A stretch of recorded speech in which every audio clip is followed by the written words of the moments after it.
Good morning, everybody. Focus Daily.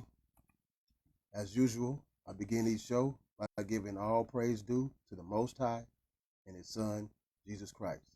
It is through them that I am being sent with this truth to the world for a chance of redemption and salvation for all.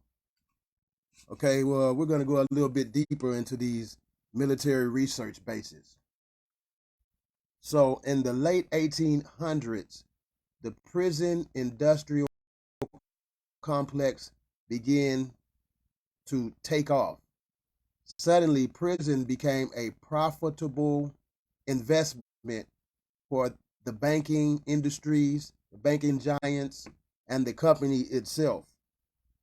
Within those prisons, which were mostly built on top of underground military research bases, prisoners were being experimented on, tortured, and many more demonic activities took place beyond the belief of the normal man.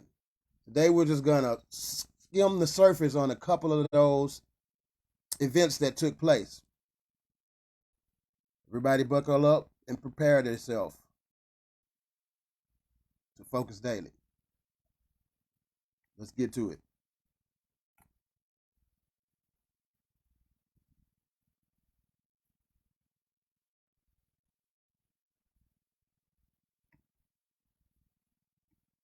Hopefully everyone had a nice weekend.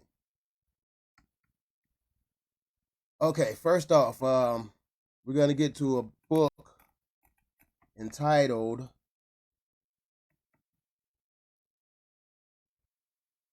Strangers at the Bedside, A History of Law and Bioethnic Transformed Medical Decision Making. Get to it. I'm going to read a few small excerpts from this book.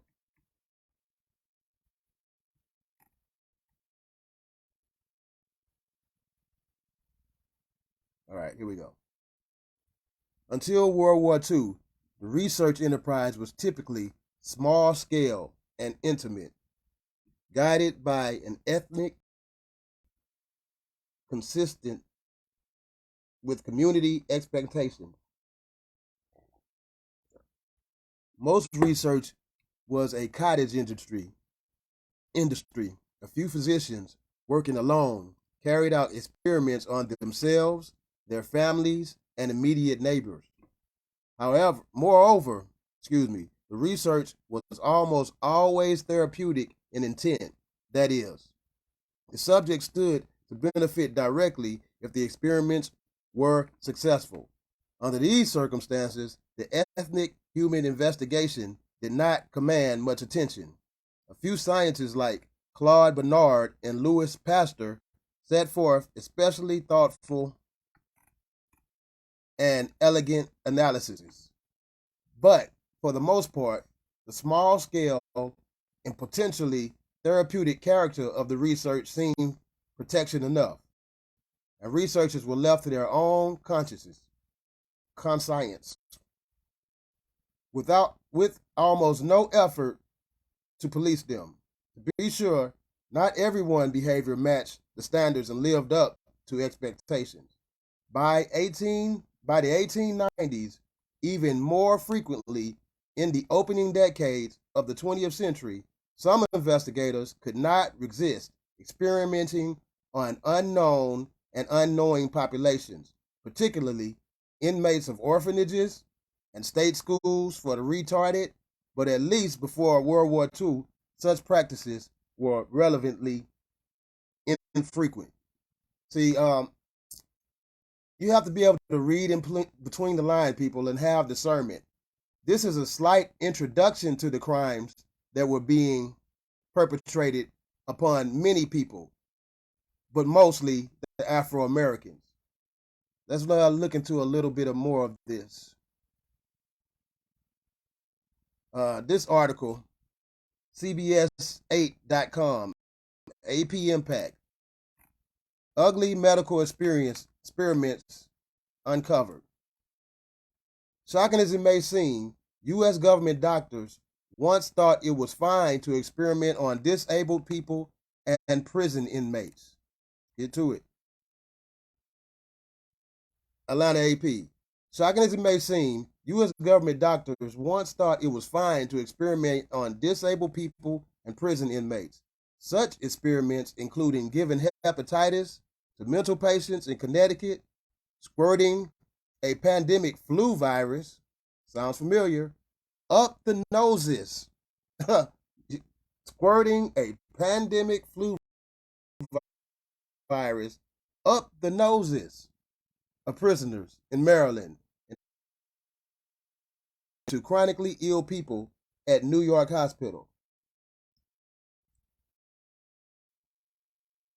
Much of this horrific history is 40 to 80 years old, but it is the backdrop for a meeting in Washington. Okay, we're going to go past that. Let's see what else we got. Okay, Tuskegee. We're all familiar with Tuskegee. 1940s, 1960s. So, once again, during the late 1800s, the prison facilities were connected to military bases for experimentation on inmates.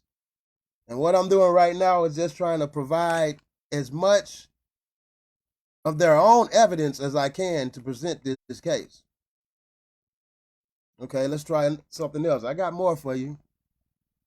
Okay.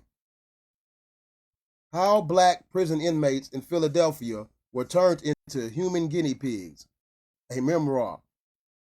Tuskegee was hardly the last American medical researchers used in unethical experiments.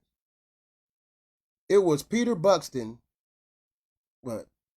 while Peter Buxton was working on a venereal disease investigation for the Public Health Services in San Francisco in 1966 that he overheard a lunchtime conversation that would not only confound him, but ultimately place him among the most important whistleblowers in American history. A graduate of the University of Oregon and psychiatric medic in the Army, Buxton had taken a job as an investigator interviewer tracking down the sex partners of those individuals determined to have contracted gonorrhea or syphilis.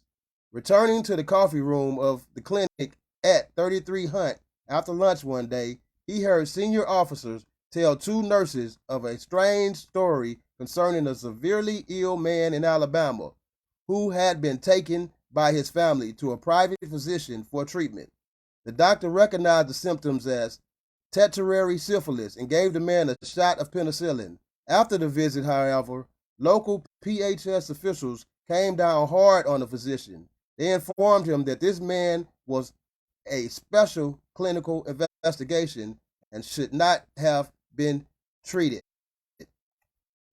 So that's a little introduction into experimentation that took place.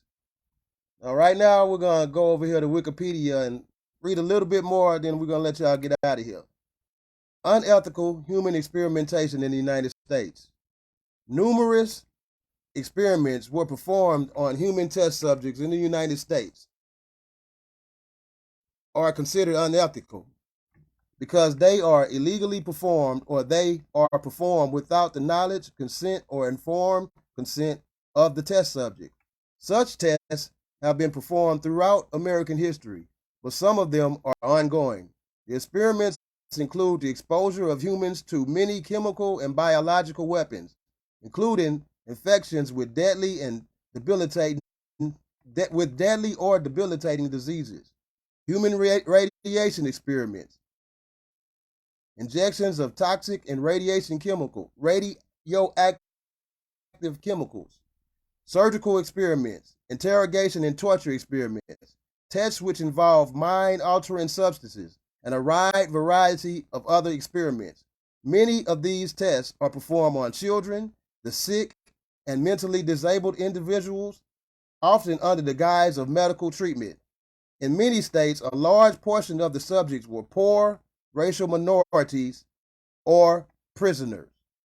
So that's a small introduction to prison research bases. And we're going to take it short for today.